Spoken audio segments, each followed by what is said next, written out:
जय हिंद दोस्तों, स्वागत है आपका अपने यूट्यूब चैनल आज़ाद पाठशाला में। आज की क्लास में जो डीएलएड चतुर्थ सेमेस्टर में जो हिंदी का पेपर होता है, टोटल 50 नंबर का पेपर होता है। 50 नंबर में हमारे जो 5 एमसीक्यू आते हैं। एमसीक्यू कोई सा भी अनसॉल्व पेपर ले लीजिए, कोई सा भी क्वेश्चन पेपर ले लीजिएगा, उसी से रिलेट कोई सी भी सीरीज ले लीजिएगा, उसी से बनते हैं। तो ये हमने एक सीरीज के सभी बहुविकल्पी लिए हैं। चलिए शुरुआत करते हैं। आप लास्ट तक देख लेंगे तो शायद एक भी क्वेश्चन नहीं छूटेगा। चलिए शुरुआत करते हैं। पहला क्वेश्चन है हमारा कि या रा लावा व्यंजन होते हैं, कैसे होते हैं? ये हमारे अंतस्थ व्यंजन होते हैं। ठीक, वर्णमाला का ये। अगला दूसरा, शुद्ध वर्तनी युक्त शब्द है, उपरोक्त उपर्युक्त उपर्युक्त कौन सा हो जाएगा? उपर्युक्त। अगला, साकेत महाकाव्य मैथिली शरणगुप्त कहीं है, सा ऑप्शन हो जाएगा सा। देख लीजिएगा सही से, एक ही वीडियो 2 बार देख लीजिएगा, सब एमसीक्यू 5 नंबर के कन्फर्म हो जाएंगे, क्लियर। अगला क्वेश्चन है, पंडित सोहनलाल द्विवेदी की रचना नहीं है, तो कौन सी नहीं है? देखो, शिशु भारती ये भी इन्हीं की है, दूध बतासा ये भी इन्हीं की है, झरना ये भी इन्हीं की है, लेकिन पल्लव इनकी नहीं है। अगला क्वेश्चन, वाक्य का गुण नहीं है, क्या वाक्य का गुण नहीं होना चाहिए? उद्देश्य। वाक्य कुछ भी हो सकता है, उल्टा सीधा कोई, तो कौन सा गुण नहीं है? उद्देश्य। की उद्देश्य क्या है? कोई जरूरी नहीं हर सब्जेक्ट वाक्य में उद्देश्य। अगला क्वेश्चन नंबर 6, पुरस्कार कहानी के लेखक, तो पुरस्कार जयशंकर प्रसाद पुरस्कार कहानी के लेखक हैं। आगे, प्रकृति के सुकुमार किसे कहा गया है? तो सूर्यकांत त्रिपाठी नहीं, सुमित्रानंदन पंत के लिए प्रकृति के सुकुमार कहा गया। अगले, अनुस्वार एवं विसर्ग कहलाते हैं, क्या कहलाते हैं इनको? अयोगवा। ठीक, क्वेश्चन कर लीजिएगा बहुत जल्दी जल्दी, डबल देख लीजिएगा, आसानी से 5 नंबर आपके कंफर्म हो जाए। हलंत वर्ण कहलाते हैं, तो स्वर रहित व्यंजन क्या कहलाते हैं? हलंत व्यंजन। अगला क्वेश्चन नंबर 10, अनुच्छेद लेखन की शैलियाँ कैसी हैं? तो उपर्युक्त समाज शैली, भावात्मक शैली, व्यंग्यात्मक। मैं सुमन हूँ कविता के लेखक कौन है? तो उसके लेखक है द्वारका प्रसाद माहेश्वरी। अगला क्वेश्चन है, वर्तनी की दृष्टि से अशुद्ध वाक्य, तो अशुद्ध वाक्य कौन सा है? पूजनीय। पूजनीय होता है, पूजनीय। अगले क्वेश्चन नंबर, प्रथम ये भी सही, कवित्री ये भी सही, अहिल्या ये भी सही, लेकिन पूजनीय नहीं पूजनीय होता है। अगला क्वेश्चन, वाक्य का गुण नहीं है, क्या गुण नहीं है? योग्यता। योग्यता से कोई फर्क नहीं पड़ता, कैसा भी वाक्य हो सकता है। अगला है, मेरा नाम मोहन है का संस्कृत में अनुवाद बताइए, तो क्या हो जाएगा? मम नामा मोहना अस्ति। ठीक, अगला क्वेश्चन नंबर 15 है। क्वेश्चन नंबर 15 है कि किसी लिखावट के पीछे या बाद में लिखना क्या कहलाता है? इसको बोलते हैं अनुलेख। ठीक, क्वेश्चन नंबर 16, साकेत महाकाव्य के, तो साकेत किसका? मैथिली शरण गुप्त का। अगला क्वेश्चन नंबर 17, उच्चारण के समय ध्वनियों के समुचित आरोह अवरोह को क्या कहते हैं? तो इसको बोलते हैं स्वराघात। अगला क्वेश्चन नंबर 18, क्वेश्चन नंबर 18 क्या है? अनुसार के बाद यदि पा वर्ग का व्यंजन आता है तो अनुस्वार का उच्चारण क्या होगा? पा के बाद, तो क्या हो जाएगा? माँ। अगला क्वेश्चन नंबर, आवारा मसीहा किसने? विष्णु प्रभाकर की। रचना ज़्यादा आ रही तो रचना एक बार कर लीजिएगा अच्छे तरीके से। काव्य की आत्मा, काव्य की आत्मा किसे? रस के लिए काव्य की आत्मा कहा गया। अगला क्वेश्चन, जमीन पक गई है काव्य संग्रह है किसका है? तो ये केदारनाथ सिंह का। अगला क्वेश्चन नंबर है, देवेंद्र कौन सी संधि है? तो ये हो जाएगा हमारा गुण संधि। देवेंद्र, देव के समान इंद्र है, जो के समान किसमें आता है? गुण संधि में। आगे, अपने तुम अपने कार्य में सफल रहो, एक ऐसा वाक्य है, इच्छावाचक, संदेह संकेतवाचक, संदेहवाचक, आज्ञावाचक, तो इच्छावाचक। अगला क्वेश्चन नंबर 25, स्वच्छ शब्द का अर्थ है, स्वच्छ शब्द क्या होता है? सुंदर आँख। ठीक, स्वच्छ। अगला क्वेश्चन है, सुंदरता शब्द में संज्ञा है, तो सुंदरता शब्द में कौन सी संज्ञा है? भाववाचक संज्ञा। ठीक, जातिवाचक नहीं। अगला क्वेश्चन नंबर 26, सूर्योदय में कौन सी संधि है? तो हमारी गुण संधि हो जाएगी। अगला क्वेश्चन नंबर, कौन सा शब्द अव्ययभाव समास? अव्ययभाव समास वो होता है जिसके आगे कोई उपसर्ग लगाओ, तो प्रत्येक, प्रति प्लस एक क्या हो जाएगा? अशुद्ध शब्द की पहचान की, तो अशुद्ध वाक्य कौन सा है? प्रभु। प्रभु, प्रभु छोटी की मात्रा लगती है इसमें, बड़े की लगी इसलिए गलत हो। 29, शुद्ध वर्तनी वाले शब्द का चयन कीजिए, तो कौन सा है? आशीर्वाद, ये सही है। आशीर्वाद, आशीर्वाद, आशीर्वाद, आशीर्वाद, आशीर्वाद नहीं होता, आशीर्वाद होता है, तो दा वाला सही हो। मेघदूत किसकी रचना है? तो मेघदूत है कालिदास की। अगला है, पुरस्कार कहानी के लेखक कौन है? तो पुरस्कार कहानी के लेखक कौन है? जयशंकर प्रसाद। ठीक, पीछे भी रिपीट क्वेश्चन है। क्वेश्चन नंबर 31, 32, प्रत्युपकार शब्द में उपसर्गों की संख्या कितनी है? तो इसमें है 2। प्रति प्लस उपकार 2 हो गए ना, एक प्रति और प्लस उप प्लस कार। ठीक, तो 2 उपसर्ग हो गए। आगे, रेखांकित शब्द में प्रयुक्त समास है, रेखांकित शब्द में समास है तो कौन सा? तत्पुरुष समास। ठीक, तत्पुरुष समास वो होते हैं जिसमें कोई कारक चिन्ह आ जाए। ठीक, अगला क्वेश्चन हमारा क्वेश्चन नंबर 34। हाँ, अगला क्वेश्चन है शताब्दी एक्सप्रेस किस समय पर पहुंचने की संभावना है? ये कैसा है? तो हमारा कैसा है? संदेहवाचक है। संदेशवाचक नहीं, संदेहवाचक। ठीक, संभावना है तो क्या है? संदेह ही तो है।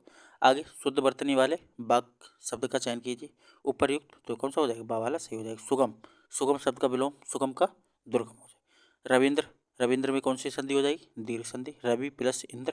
जयशंकर प्रसाद की रचना कौन सी है? कामायनी जयशंकर प्रसाद की है। अगला क्वेश्चन, दुर्बल को न सताइए जाकी मोटी हाय किसकी, किस कवि पंक्ति, उपर्युक्त पंक्ति के रचनाकार कौन है? तो इसके हैं कबीरदास। दमक का तुकान शब्द क्या है? दमक धमक। क्या हो जाएगा? दमक धमक। तुकान मतलब एक जैसे शब्द बोलने पर। आगे, खूब लड़ी मर्दानी बहती झांसी वाली रानी की रचयिता कौन थी? सुभद्रा कुमारी चौहान। अगला क्वेश्चन नंबर 42, उक्त कथन किसका है? उच्चारण में तनिक सा दोष आ जाने पर अर्थ अनर्थ में परिवर्तित हो जाता है। ये किसका? पाणिनि का।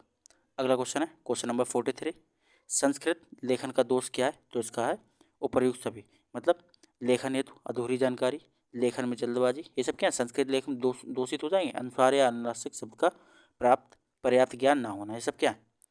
संस्कृत लेखन का दोष। अगला क्वेश्चन नंबर 44, व्यंजनों के कितने भेद होते हैं? तो 3 भेद होते हैं। अंतष्ट व्यंजन क्या है? तो अंतष्ट व्यंजन हमारा रा या रा लावा क्या है? अंतष्ट व्यंजन होते हैं सब। हस्व स्वरों की संख्या कितनी होती? तो हस्व स्वरों की संख्या कितनी होती? टोटल 5 होती है।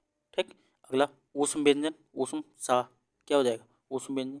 स्वर तथा व्यंजनों की कुल संख्या कितनी है? तो स्वर तथा व्यंजनों की, स्वर 42 है और व्यंजन 33।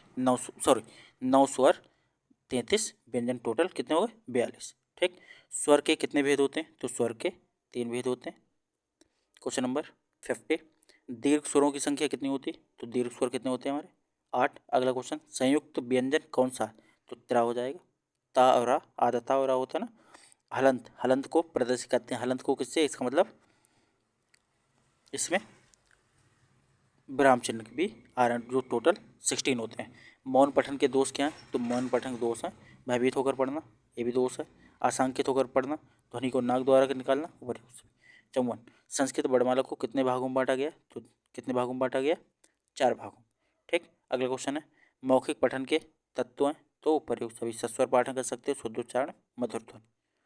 अगला क्वेश्चन 55, किसी भी भाषा को सीखने का महत्वपूर्ण साधन क्या है? तो समाचार पत्र पढ़ो आराम से। लोग कहते नहीं इंग्लिश पढ़ो, हिंदी का अखबार पढ़ो, इंग्लिश का पढ़ोगे अंग्रेजी से ही करना। तो कबीर की प्रमुख रचना कौन सी है? तो साखी सबर रवैनी कविता कबीरदास की है। ज्ञानाश्रयी शाखा के प्रधान कवि कौन थे? तो ये थे हमारे कबीरदास। जयशंकर प्रसाद की प्रमुख रचना कौन सी है? तो इसका क्या हो जाएगा?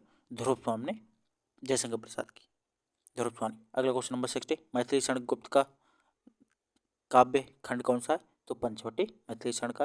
महादेवी वर्मा की प्रमुख रचना कौन सी है? यामा। ठीक, ये सब पहले ही पढ़ते चले आए, वो बस एक बार रिपीट कर लेना, देख लो, जिससे कॉन्फिडेंस हो जाए कि हाँ हम कर सकते हैं वहाँ। महावीर प्रसाद द्विवेदी जी ने किस पत्रिका का संपादन किया था? तो सरस्वती पत्रिका का। हरिवंश राय बच्चन जी ने किस आत्मकथा की रचना की? तो क्या भूलूं कि याद करूं, हरिवंश राय बच्चन की। ये सब पढ़े हुए हैं, सिर्फ एक बार गबन गोदान मुंशी प्रेमचंद अगर कहीं हो तो मुंशी प्रेमचंद गबन गोदान। पाठ्य पुस्तक से क्या तात्पर्य है? तो उपर्युक्त सभी। पाठ्य वस्तु से क्या तात्पर्य? पत्रिकाएं, समाचार पत्र, संदर्भ पुस्तकें, सब क्या पाठ्य वस्तु ही तो है। आगे, बीजक नामक ग्रंथ किससे संबंधित है? तो बीजक ये किसका? कबीरदास का।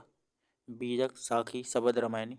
आगे, बिहारी जी सर्वश्रेष्ठ कवि थे, कैसे थे? तो वो रीतकाल कवि थे। क्वेश्चन नंबर 68, जयशंकर प्रसाद की स्वर्गवास कब हुआ था? तो 1937 में। अगला, परिमल, परिमल काव्य के रचनाकार हैं।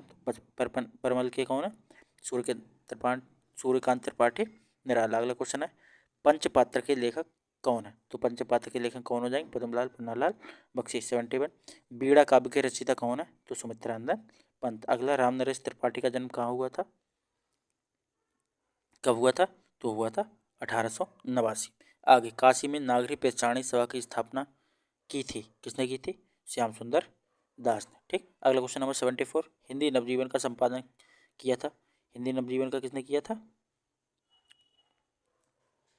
हरिभाऊ उपाध्याय ने। आगे, क्वेश्चन नंबर 75, काव्यों महाकाव्यों में सार गर्भित वाक्यों को क्या कहते हैं? सूक्ति। हितम मनोहारी चा दुर्लभम बचा, सूक्ति किस काव्य की है? तो ये किसका है? कीता कीराता कीरातार्जुनियम। ठीक, आ जाए तो कर लेना इसको। अगला क्वेश्चन है 76। विश्व साहित्य के इतिहास में सबसे बड़ा महाकाव्य कौन सा है? तो सबसे बड़ा महाकाव्य हमारा श्री भगवत गीता। ठीक, तो हमारे टोटल हो गए, नहीं महाकाव्य सबसे बड़ा महाकाव्य महाभारत होना चाहिए, महाभारत महाकाव्य सबसे बड़ा है, विश्व का सबसे बड़ा महाकाव्य ना। तो ये हमारे टोटल 77 क्वेश्चन हो गए।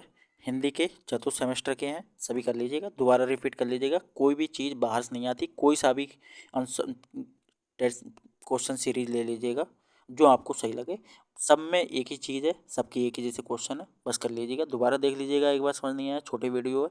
मिलते हैं नेक्स्ट वीडियो में, तब तक के लिए जय।